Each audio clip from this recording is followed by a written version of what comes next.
C'est maintenant le moment de la prédication, et pour la prédication de ce matin, je vous propose de lire le psaume 16, les versets 1 à 11. Ce passage se trouve dans vos Bibles à la page 373. Avant de lire ce psaume, j'aimerais simplement rappeler que le livre des psaumes veut nous encourager à prier selon l'espérance du grand roi promis par Dieu, Jésus-Christ. En gardant cela en tête, nous lisons maintenant dans le psaume 16, les versets 1 à 11. Hymne de David. Garde-moi, ô Dieu, car je cherche refuge en toi. Je dis à l'Éternel, tu es mon Seigneur, tu es mon bien suprême. Les saints qui sont dans le pays, les hommes pieux, sont l'objet de toute mon affection. On multiplie les idoles, on court après les dieux étrangers, mais moi, je ne verse pas d'offrande de sang en leur honneur, je ne mets pas leur nom sur mes lèvres. Éternel, c'est toi qui es ma part et la coupe où je bois. C'est toi qui m'assures mon lot. Un héritage délicieux m'est attribué, une belle possession m'est accordée. Je bénis l'Éternel, car il me conseille. Même la nuit, mon cœur m'instruit. J'ai constamment l'Éternel devant moi. Quand il est à ma droite, je ne suis pas ébranlé. C'est pourquoi mon cœur est dans la joie et mon esprit dans l'allégresse. Même mon corps reposera en sécurité. Car tu n'abandonneras pas mon âme au séjour des morts. Tu ne permettras pas que ton bien-aimé connaisse la décomposition. Tu me fais connaître les sentiers de la vie. Il y a d'abondantes joies dans ta présence, un bonheur éternel à ta droite. Unissons-nous dans la prière.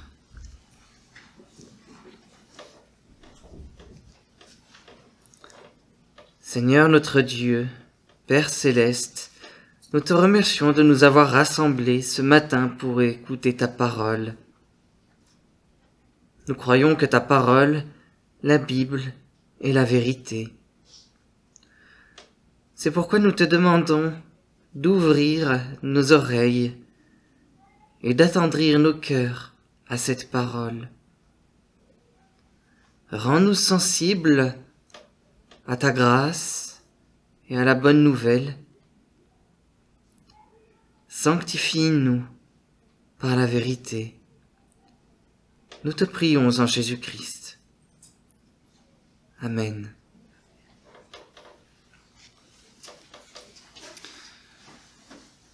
Bien-aimés du Seigneur, certains d'entre nous ont peut-être déjà connu la guerre. Ces personnes savent ce que c'est que d'être en danger de mort. Mais pour nous encore, aujourd'hui, pour les autres qui n'ont pas connu la guerre, il existe encore de nombreux autres dangers.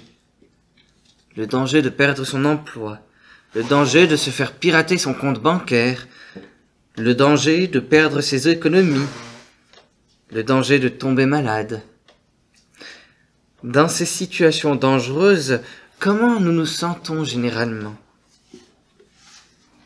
Il nous arrive souvent d'avoir peur.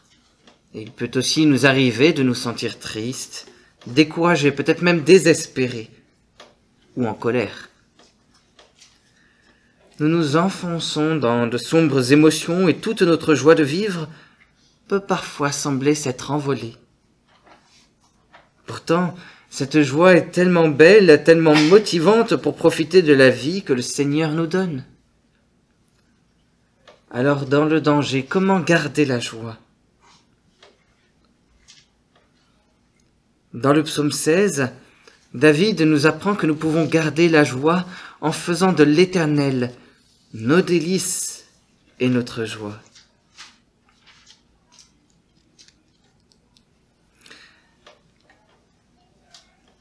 Le psaume 16 est un chant de joie et de confiance, parce que David exprime son appartenance au Seigneur. Il appartient au Seigneur dans la vie comme dans la mort. Alors, dans un premier temps, au verset 1 et 2, David se réjouit en l'Éternel. « Garde-moi, ô Dieu, car je cherche refuge en toi.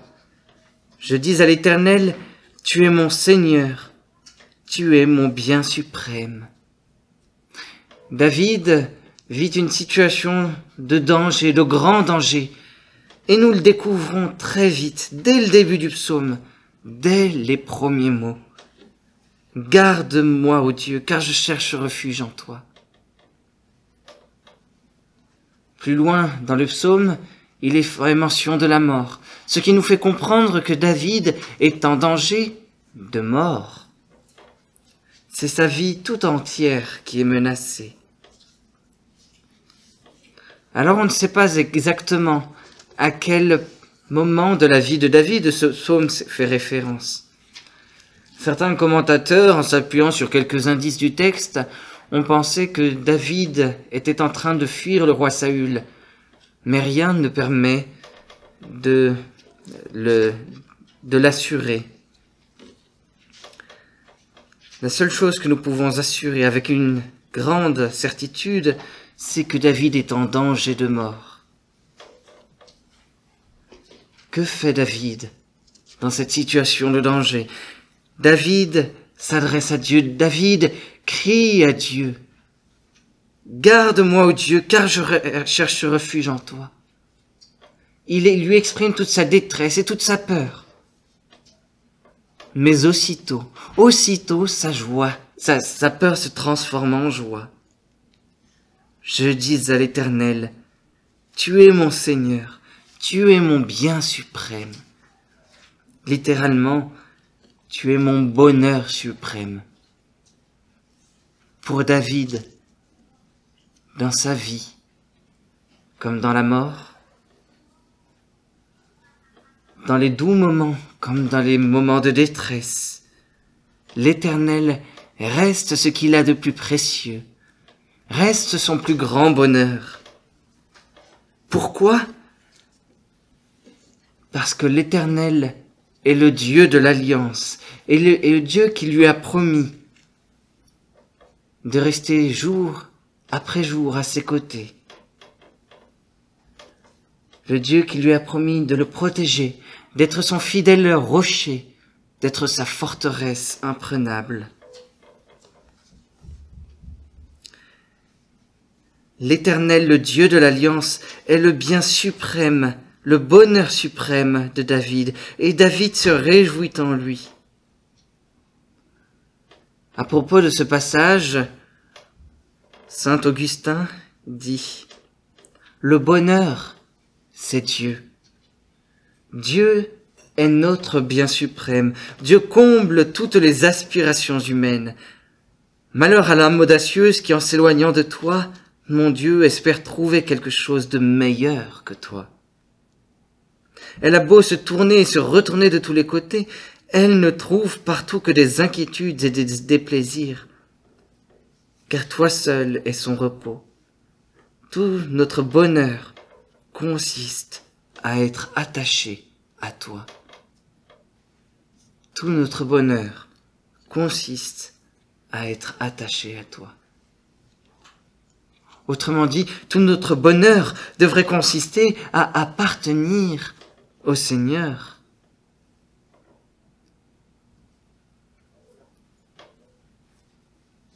Mais dans notre vie quotidienne, dans nos jours comme dans nos nuits, restons-nous toujours attachés au Seigneur? Où cherchons-nous notre bonheur et notre joie? Est-ce dans les biens matériels? Est-ce dans la compagnie de nos prochains? Ou bien est-ce en Dieu? Dieu est-il notre bonheur suprême?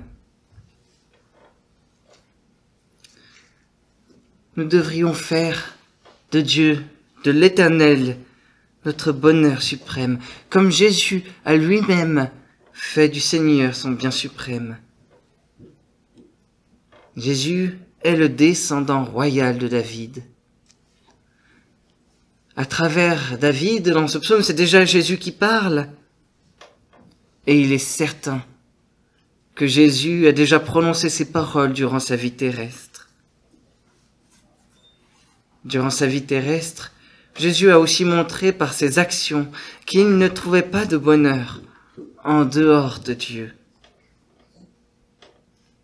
Jésus a aimé le Seigneur, Jésus a aimé son Père céleste, et il est venu seulement pour faire sa volonté.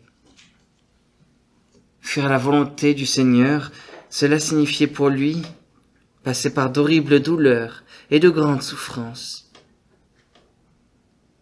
Mais au lieu de la joie qui lui était proposée, Jésus a supporté la croix, méprisé la honte. Hébreux 12, verset 2. Jésus a préféré la joie, le bonheur suprême que consistait Dieu au détriment des douleurs et des souffrances par lesquelles il devait passer.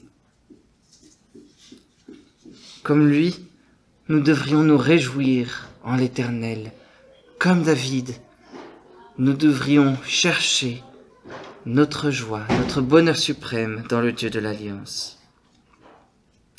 Alors pourquoi devrions-nous chercher notre bonheur dans le Dieu de l'Alliance? Et où?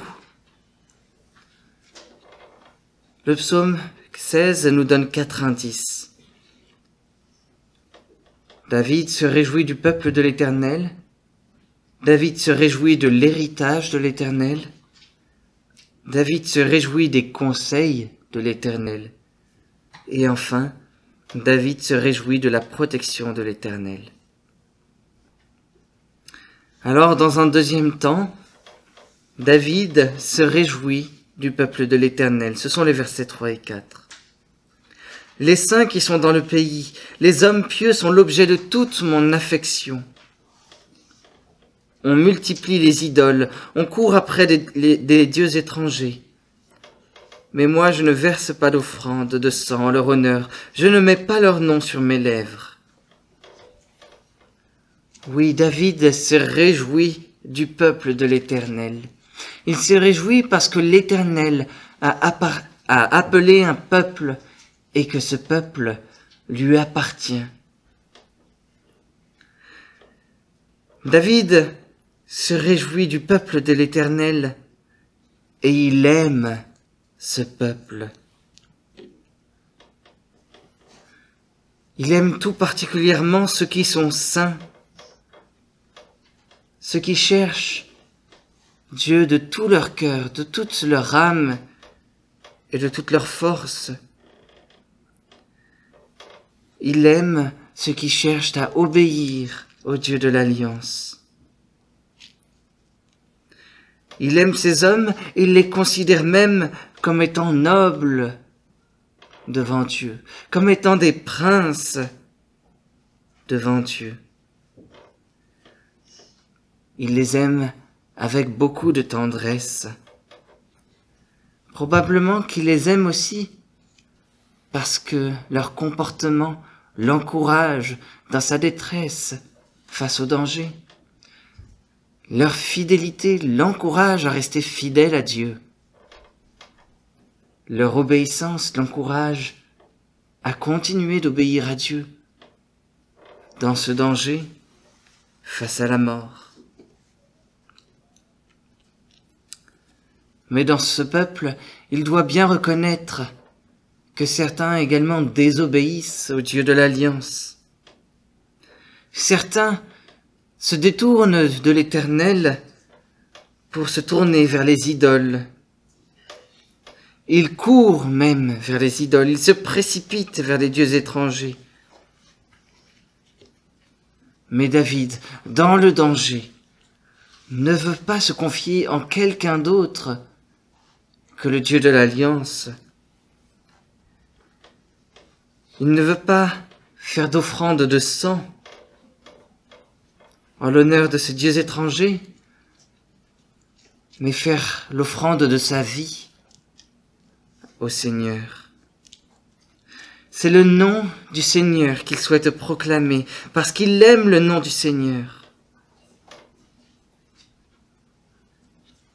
Et nous, que faisons-nous face au danger?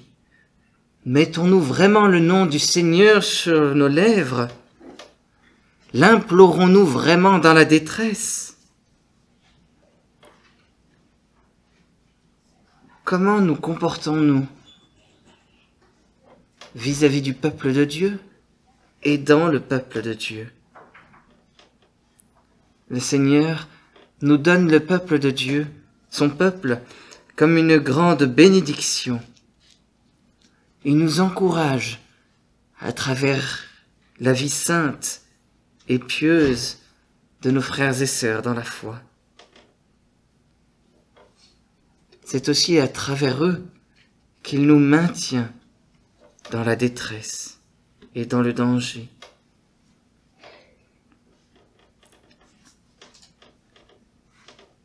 C'est pourquoi nous aussi, nous pouvons continuer d'aimer le peuple du Seigneur. Jésus-Christ lui-même, le descendant royal de David, a aimé le peuple du Seigneur. Il a aimé ceux qui aimaient son Père et qui prenaient plaisir en lui. Il les a aimés, qu'importe qu'ils soient pauvres ou qu'ils soient riches, qu'ils soient misérables ou qu'ils soient nobles. Il les a considérés tous comme étant excellents, comme des princes, tout en refusant d'avoir quoi que ce soit avec ceux qui pourvoyaient à la fausse religion, même s'ils étaient politiquement puissants. Jésus-Christ a trouvé son plaisir, sa joie dans le peuple du Seigneur. Et c'est pourquoi nous pouvons trouver notre joie dans le peuple du Seigneur. David lui-même a trouvé sa joie dans le peuple du Seigneur. Dans un troisième temps, au verset 5 et 6, David se réjouit de l'héritage de l'Éternel. Éternel, c'est toi qui es ma part et la coupe où je bois. C'est toi qui m'assures mon lot. Un héritage délicieux m'est attribué. Une belle possession m'est accordée.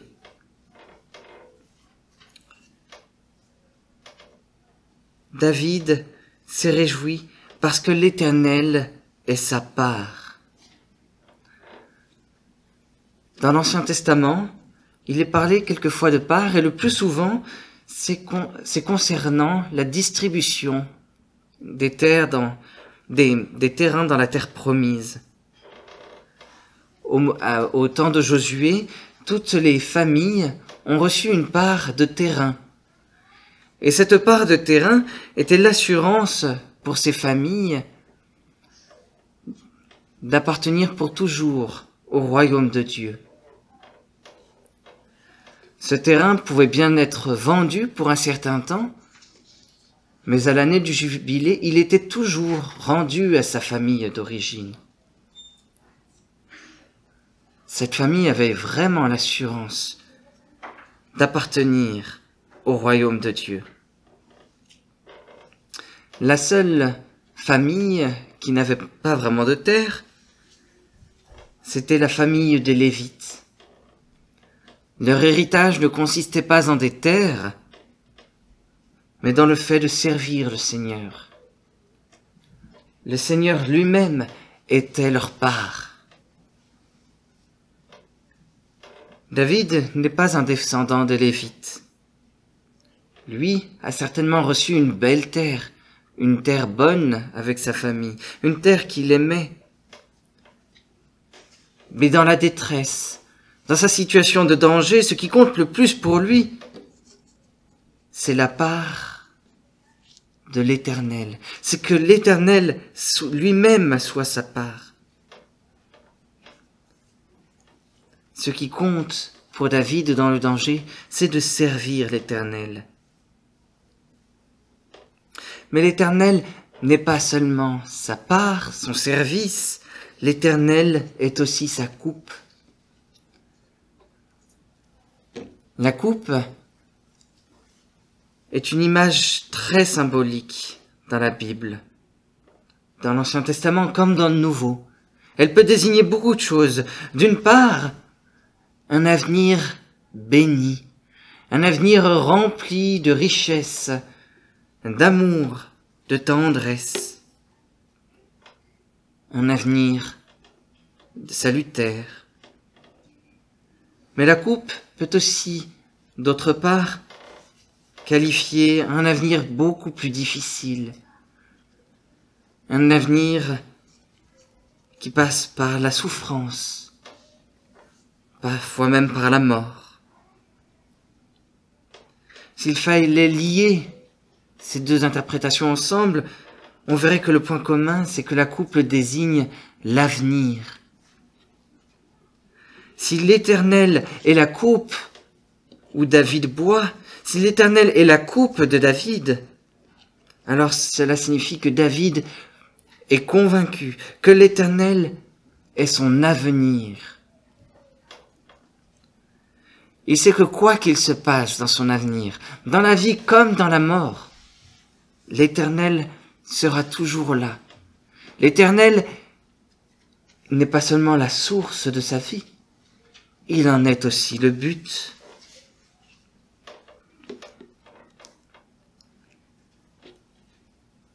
L'Éternel est donc un héritage. Et cet héritage est délicieux pour David. Cet héritage lui fait du bien. Cet héritage est un baume sur son cœur.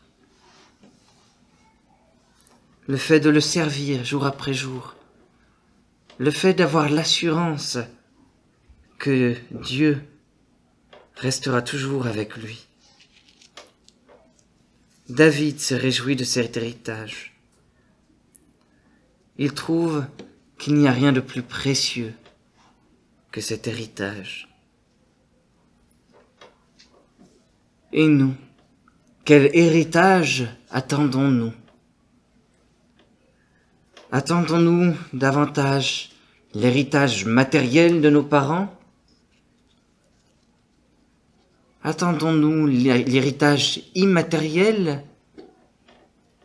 la culture, les traditions qu'ils peuvent nous donner? Ou bien nous réjouissons-nous dans l'héritage de l'Éternel, dans le fait de pouvoir le servir, dans le fait de pouvoir le servir jusque dans l'éternité?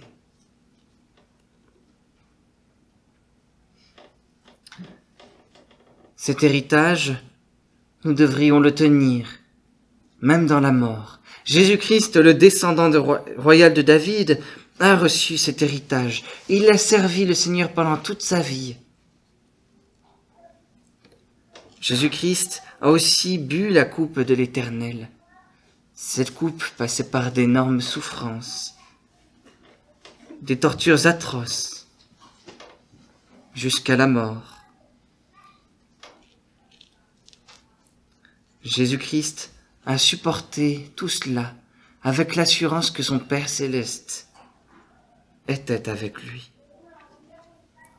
Jésus-Christ s'est réjoui de l'héritage de l'Éternel et nous pouvons, à sa place encore, nous réjouir de l'héritage de l'Éternel.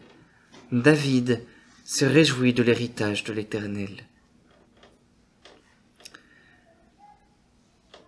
Dans un quatrième temps, au verset 7, David se réjouit des conseils de l'Éternel.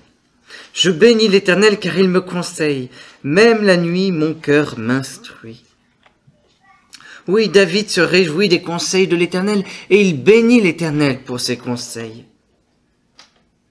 Ce verset nous rappelle le psaume 1er. Heureux l'homme qui trouve son plaisir dans la loi de l'Éternel et qui médite sa loi nuit et jour. David trouvait dans la loi du Seigneur, dans sa parole, ses conseils. Dans la détresse, dans le danger face à la mort, comment réagir, avec quelle sagesse? Avec la sagesse de la parole de Dieu. David aime cette parole, il la médite jour et nuit. Et nous devrions aussi, lorsque nous passons par des moments de détresse, lorsque nous nous sentons menacés, venir nous réfugier dans la parole de Dieu.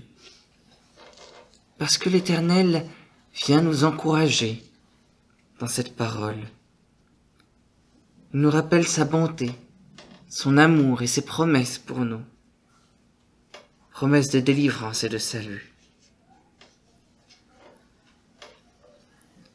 Ces paroles nous conseillent et nous encouragent. Ces paroles ont d'ailleurs conseillé et encouragé Jésus-Christ lui-même. Le descendant royal de David a puisé sa sagesse auprès de son Père, en méditant sa parole pendant toute sa vie sur terre.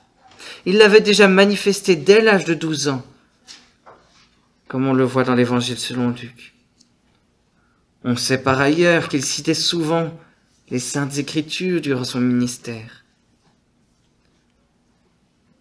Et Luc ajoute encore que Jésus se retirait dans les déserts et priait. Oui, Jésus a passé beaucoup de temps à méditer la parole et dans la prière. Cela l'a beaucoup encouragé dans son épreuve, et cela devrait nous encourager dans nos épreuves. Avec Jésus-Christ et avec David, nous devrions rechercher le plaisir et la joie dans les conseils de l'Éternel. Enfin, dans un 5e temps, au verset 8 à 11, David se réjouit de la protection de l'Éternel. « J'ai constamment l'Éternel devant moi. Quand il est à ma droite, je ne suis pas ébranlé. C'est pourquoi mon cœur est dans la joie et mon esprit dans l'allégresse. Même mon corps reposera en sécurité. Car tu n'abandonneras pas mon âme au séjour des morts, tu ne permettras pas que ton bien-aimé connaisse la décomposition. Tu me fais connaître le sentier de la vie. Il y a d'abondantes joies dans ta présence, un bonheur éternel à ta droite. » David se réjouit de la protection de l'Éternel. Face au danger, il serait tellement facile pour lui de chanceler, d'être ébranlé, de s'affaisser, de s'effondrer. Pourtant, David a confiance que Dieu le soutient. Il a confiance que Dieu le soutient parce qu'il a confiance que Dieu est toujours avec lui. L'Éternel est devant lui, il veille sur son avenir. L'Éternel est aussi à sa droite. Il le soutient avec force. David ne sera donc pas ébranlé. Et cette grande assurance le réjouit tout à fait son cœur. Même son esprit est dans l'allégresse. David sait que Dieu, le Seigneur, le Dieu de l'Alliance, ne l'abandonnera pas, même dans la mort. Même mon corps reposera en sécurité, car tu n'abandonneras pas mon âme au séjour des morts. Tu ne permettras pas que ton bien-aimé connaisse la décomposition.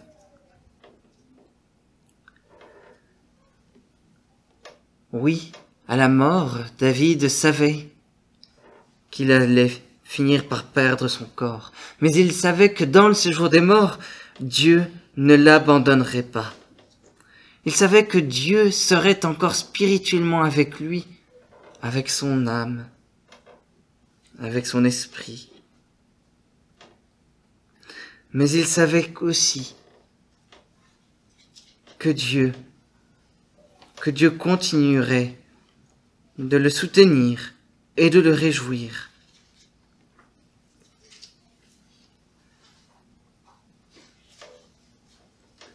David a eu confiance que Dieu serait avec lui dans la vie comme dans la mort. Jésus lui-même a eu confiance en Dieu. Jésus, comme David, a fait face à la mort. Et face à la mort, il a été absolument sûr qu'il verrait encore la vie et qu'il la verrait dans sa propre résurrection personnelle. Jésus a eu confiance que son corps reposerait en sécurité dans la tombe pendant 3 jours, mais que Dieu ne l'abandonnerait pas au séjour des morts, qu'il ne verrait même pas la décomposition. Il avait déjà annoncé plusieurs fois dans son ministère que Dieu le ressusciterait au bout de 3 jours et qu'il lui ferait connaître le sentier de la vie. Jésus a été relevé de la mort et il est monté au ciel en accomplissement de ces versets 8 à 11. Et d'ailleurs, les apôtres Pierre et Paul dans le livre des Actes citent ces versets 8 à 11. Ils le citent pour prouver que Jésus a été élevé dans les cieux à la droite de son Père. Ils les citent pour encourager tous les chrétiens à avoir une plus grande certitude de la fidélité de Dieu. Oui, Dieu est avec chacun de nous. Dieu est avec son peuple dans le danger. Il est avec son peuple dans la vie comme dans la mort. Dieu promet même de faire ressusciter les morts. Puisque Jésus est exalté au-dessus en tant que Dieu, les chrétiens peuvent maintenant offrir cette prière du psaume 16, à la fois à Dieu le Père, mais aussi à Dieu le Fils, Jésus-Christ. Et c'est pourquoi nous pouvons dire de Jésus-Christ, maintenant, « Tu es mon Seigneur, tu es mon bien suprême. »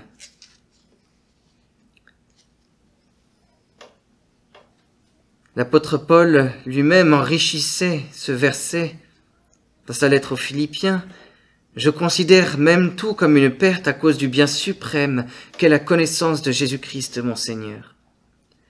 À cause de lui, je me suis laissé dépouiller de tout, et je considère tout cela comme des ordures, afin de gagner Christ. » Philippiens 3, verset 8.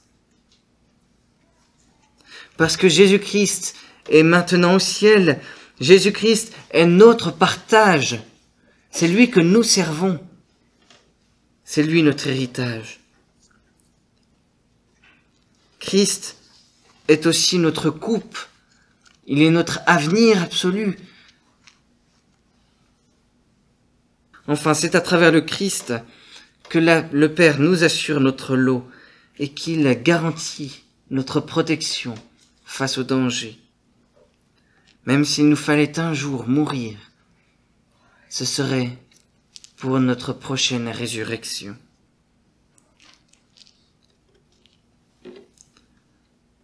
J'aimerais terminer cette partie en lisant la question et réponse numéro 1 du catéchisme de Heidelberg, qui convient parfaitement à ce psaume 16. Quelle est ton unique assurance dans la vie comme dans la mort? C'est que dans la vie, comme dans la mort, j'appartiens corps et âme, non pas à moi-même, mais à Jésus-Christ, mon fidèle Sauveur. Par son sang précieux, il a totalement payé pour tous mes péchés et m'a délivré de toute puissance du diable. Il me garde si bien qu'il ne peut tomber un seul cheveu de ma tête sans la volonté de mon Père qui est dans les cieux, et que toutes choses doivent concourir à mon salut. C'est pourquoi, par son Saint-Esprit, il m'assure la vie éternelle et me rend prête et disposée à vivre désormais pour lui, de tout mon cœur. Oui, maintenant par le Saint-Esprit que Jésus-Christ nous a envoyé, il nous rend disposés et prêt à vivre désormais pour lui de tout notre cœur. Il réjouit nos cœurs. Alors, bien-aimés, certains d'entre nous ont peut-être déjà connu la guerre. Mais rappelez-vous qu'il existe de nombreux autres dangers. Le danger de perdre son emploi, le danger de se faire pirater ses comptes bancaires, le danger de perdre ses économies ou le danger de tomber malade. Dans ces situations dangereuses, il peut nous arriver d'avoir plein de sombres émotions. Et la joie semble s'être envolée. Dans le danger, comment garder la joie ? En faisant de l'Éternel nos délices. C'est lui qui nous garde parfaitement, dans la vie comme dans la mort, et qui nous promet de vivre pour toujours auprès de lui. Alors réjouissons-nous ensemble dans la prière.